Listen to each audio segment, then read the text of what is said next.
Bonjour, je poursuis dans cette 6e catéchèse la méditation sur le Vendredi Saint, sur le mystère de la croix, en arrivant à la célébration elle-même de l'office de la Passion du Seigneur.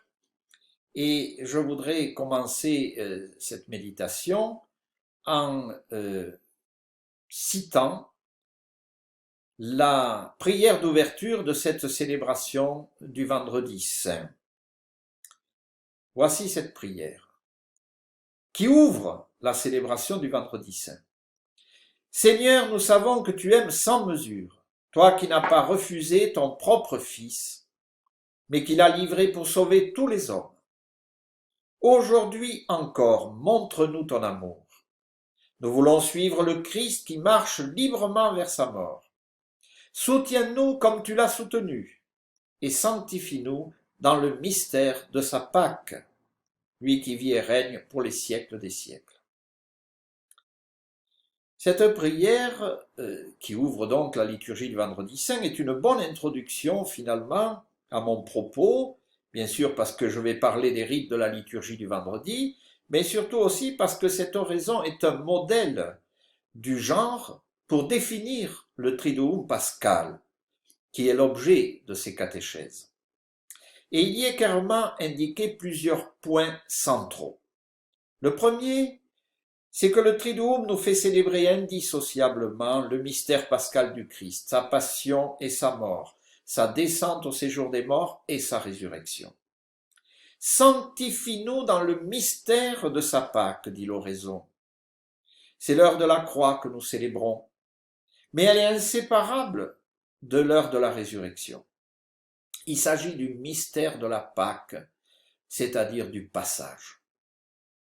Deuxième point, la passion, la mort, la sépulture, la résurrection du Christ que célèbre le Triduum sacré n'a d'autre fondement que l'amour divin.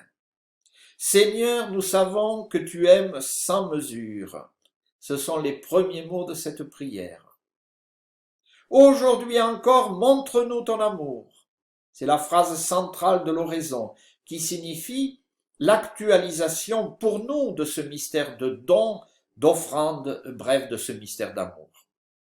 Troisième point, ce don de Dieu, le Père livre son Fils et le Fils se livre lui-même, est librement consenti. Le Christ marche librement vers sa mort, dit l'oraison.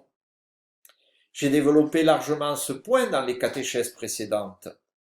Le Christ est livré à la mort par ceux qui le trahissent, qui le jugent, qui le condamnent, qui l'outragent, qui le supplicient, qui le crucifient et le mettent à mort, mais librement et par pur amour, il offre lui-même sa vie. Quatrième point, cette offrande a pour but le salut de l'humanité. L'humanité enfermée dans le péché et la mort, pour sauver tous les hommes, dit l'oraison.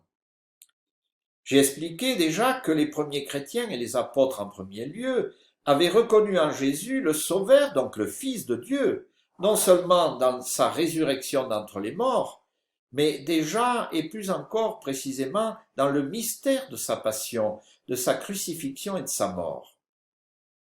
Cinquième point, il y a une relation profonde entre le mystère pascal du Christ et notre vie chrétienne.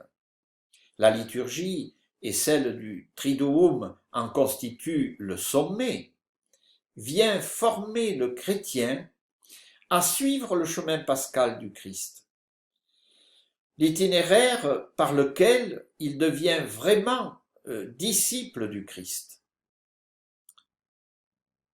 L'oraison dit ceci, nous voulons suivre le Christ qui marche vers sa mort, soutiens-nous comme tu l'as soutenu et sanctifie-nous dans le mystère de sa Pâque. Voilà ces 5 points qui forment comme un condensé du mystère pascal du Christ. La rédemption n'est donc pas un acte du Christ indépendamment de celui de l'Église. Et c'est pourquoi elle se poursuit dans la vie liturgique et dans la vie de tout chrétien. C'est à travers les rites liturgiques que l'Église épouse s'unit à son époux pour participer à l'œuvre de la rédemption.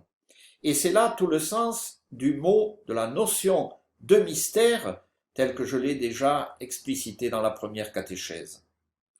Voyez, nous avons donc dans cette ouverture de la liturgie de la croix un concentré, une synthèse théologique qui nous donne en profondeur le sens du Triduum pascal et donc du mystère pascal que ces 3 jours, indissociablement mais sous divers aspects, célèbrent en l'actualisant pour nous aujourd'hui. Voilà, je me propose donc maintenant de poursuivre cette méditation sur le Vendredi Saint, mais à partir cette fois des rites de l'office liturgique de ce jour.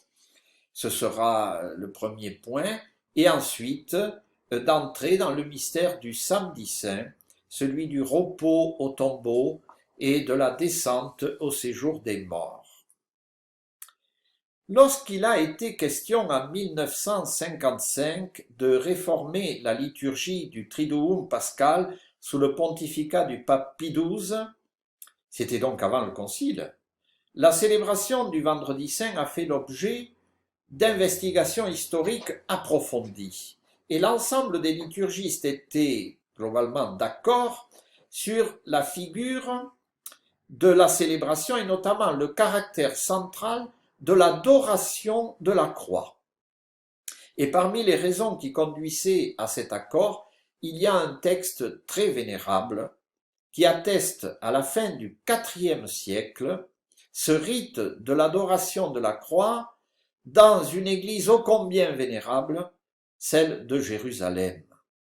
Ce texte, c'est celui du célèbre récit d'une femme pèlerine, Égérie ou Éthérie, on trouve les 2 noms, qui s'est rendue à Jérusalem à cette époque-là, au IVe siècle, et elle a tenu jour après jour un journal de son pèlerinage, l'Itinerarium, c'est le titre latin, et par bonheur, il est parvenu jusqu'à nous. Et voici ce qu'elle écrivait au sujet de la liturgie du Vendredi Saint, et plus précisément sur l'adoration de la Sainte Croix. On place alors un siège pour l'évêque au Golgotha, derrière la croix, où il se tient à ce moment-là. L'évêque s'assied sur ce siège, et l'on dispose devant lui une table couverte d'une nappe. Autour de la table, les diacres se tiennent debout. On apporte le coffret d'argent doré qui contient le saint bois de la croix.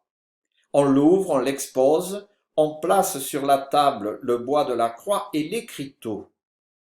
Quand on les a placés sur la table, l'évêque assis appuie ses mains sur les extrémités du bois sacré et les diacres debout tout autour surveillent. Il est d'usage que tout le peuple, tant fidèle que catéchumène, s'approche un à un, se penche sur la table, baise le bois sacré et passe. Tout le peuple défile donc un à un. Chacun s'incline, touche du front, puis des yeux, la croix et l'écriteau, baise la croix et passe, mais personne n'étend la main pour toucher.